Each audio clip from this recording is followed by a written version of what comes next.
Bismillahirrahmanirrahim. Assalamualaikum warahmatullahi wabarakatuh. Alhamdulillahirabbil alamin. Asyhadu an la ilaha illallah wa asyhadu anna Muhammadar Rasulullah. Raditu billahi rabba wa bil islami dinan wa bi Muhammadin nabiyyan. Pemirsa yang mulia dan yang dicintai Allah Subhanahu wa taala. Jumpa lagi dengan saya Abdullah Abdul Talib Ismail bin Ali pada channel YouTube Abdullah Bijak.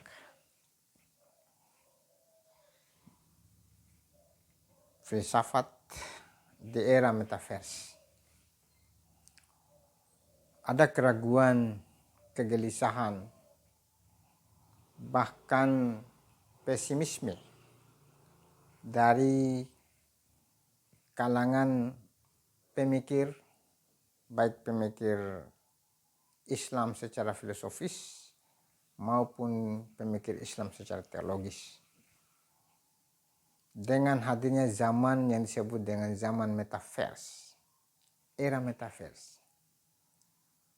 Sebelumnya kita memasuki era metaverse, ada dikenal dengan era digitalisasi, berada pada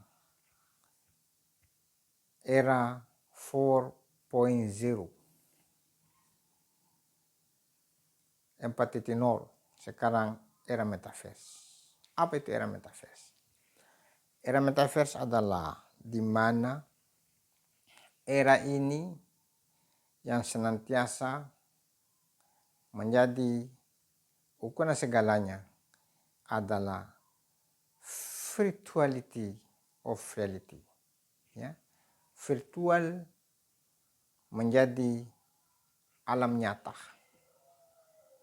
Dan seakan-akan orang menitipkan harapan kepada dunia maya. Bagaimana eksistensi pengetahuan-pengetahuan lain berhadapan dengan era sekarang. Ternyata filsafat Islam tidak pernah mengalami kegelisahan, apalagi pesimisme. Semakin orang intens pada persoalan-persoalan keduniaan, persoalan-persoalan material di era metaverse, semakin menguatkan cara berpikir dan keyakinan seseorang tentang bagaimana menemukan jati diri. Salah seorang filosof Islam namanya Al-Farabi. Al-Farabi itu lahir di Afghanistan sekitar tahun 850 dan meninggal di Damaskus sekitar tahun 900-an. Beliau memiliki konsep filsafat itu dengan istilah emanasi. Emanasi itu adalah pancaran.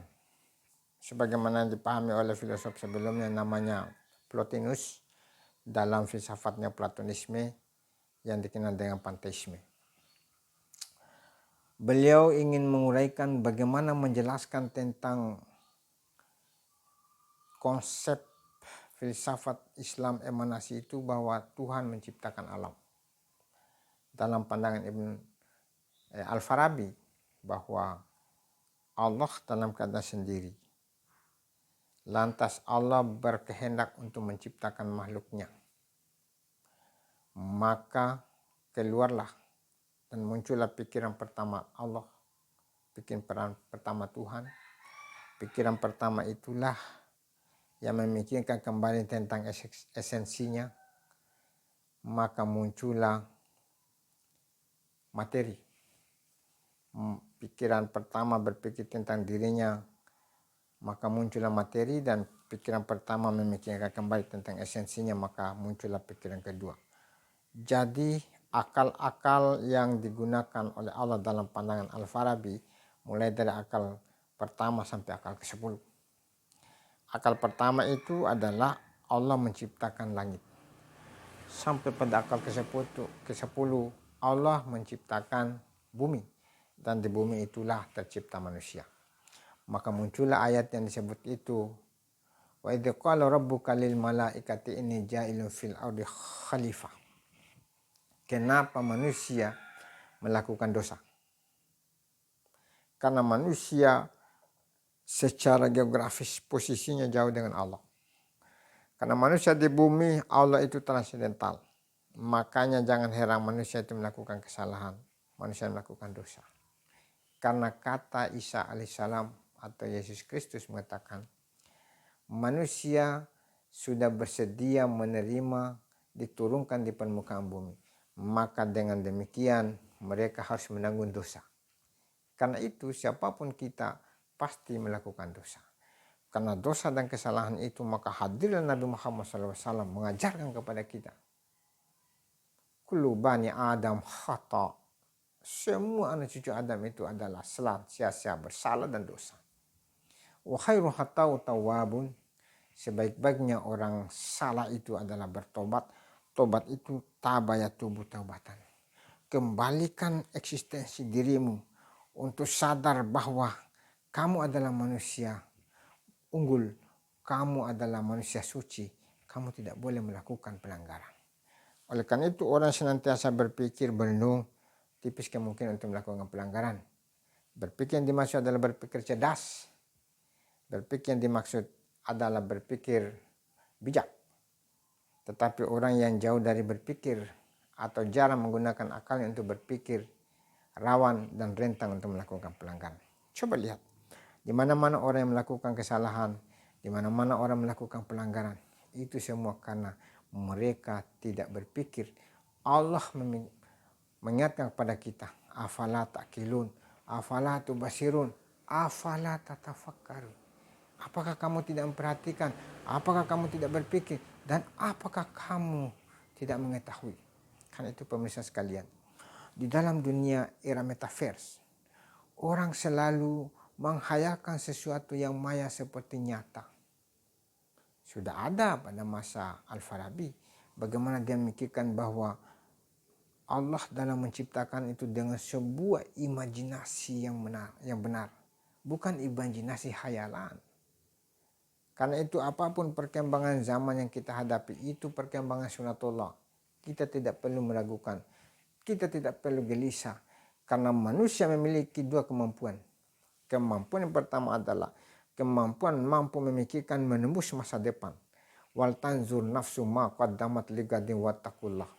Hendaklah setiap jiwa memperhatikan apa yang dilakukan untuk esok dari perbuatan hari ini, atau mempersiapkan hari ini untuk persiapan besoknya. Apa yang dilakukan hari ini untuk masa depan. Karena itu namanya futurolog. Futurolog itu ahli masa depan.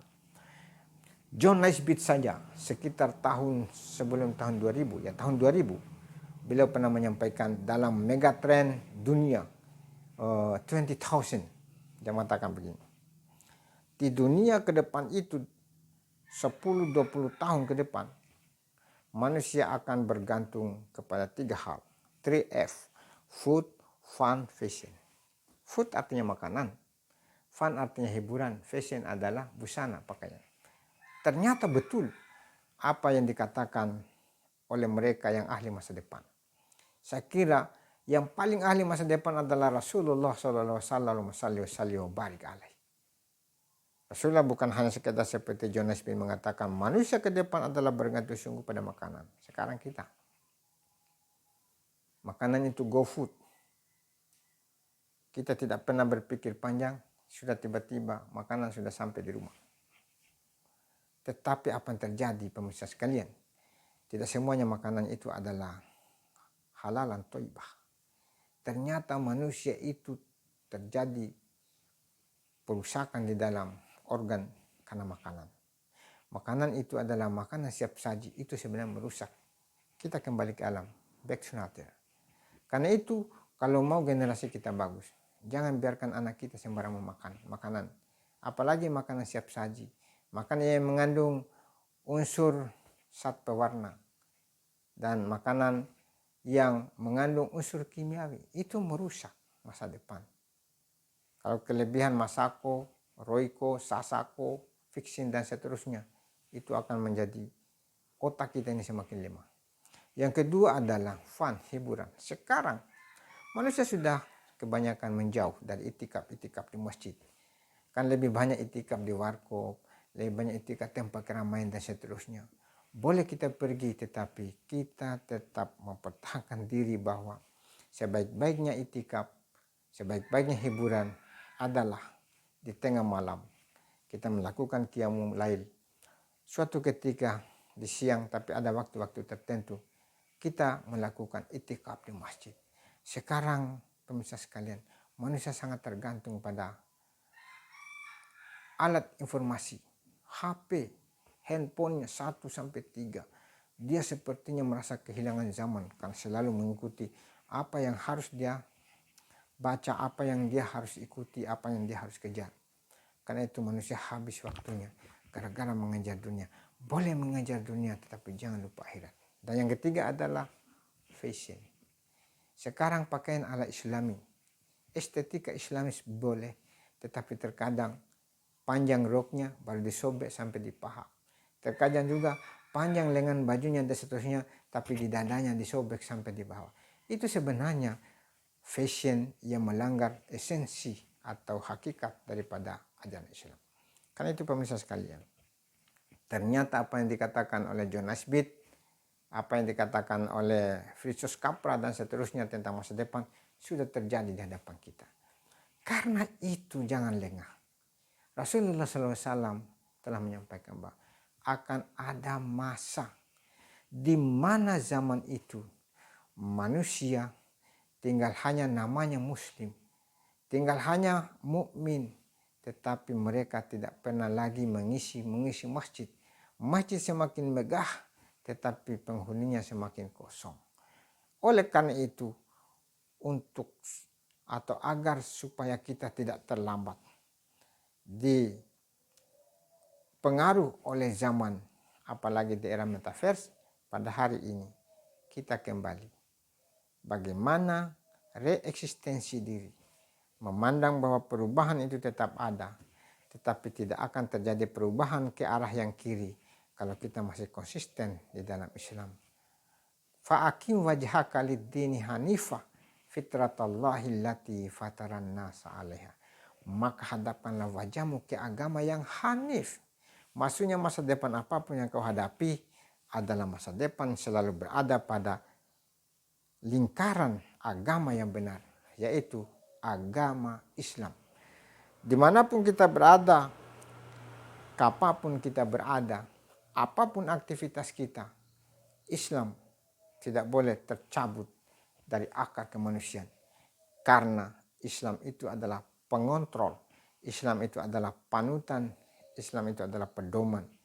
Islam itu adalah the way of life, adalah jalan hidup kita semua.